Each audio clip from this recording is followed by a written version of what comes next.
Next గేమ్కి 6 మెంబర్స్లో ఒక మెంబర్ని తీసేయాలని big boss చెప్పినప్పుడు తనుజ, బర్నీ గారు అండ్ సుమన్ శెట్టి గారు ఇమాన్యుయల్ తీసేయాలని అనుకున్నారు. ఇమాన్యుయల్ సంజన గారిని అడిగితే నేను డెమాన్ పేరు చెప్తాను అని అన్నారు.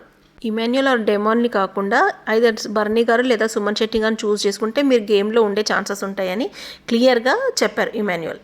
లాస్ట్ గేమ్లో డెమాన్ పవన్ 1.5 lakhs సంజన గారికి ఇవ్వనందుకు అది మైండ్లో పెట్టుకొని సంజన గారు డెమాన్కి ఓటేశారు. అప్పుడు డెమాన్, ఇమాన్యుయల్ అండ్ కళ్యాణ్ ముగ్గురు కలిసి సంజన గారికి ఓటేశారు. సంజన గారికి 3 votes అయ్యాయి కాబట్టి సంజన గారు డెమాన్ మీద నుంచి షిఫ్ట్ చేసుకొని ఇమాన్యుయల్కి ఓట్ చేంజ్ చేశారు.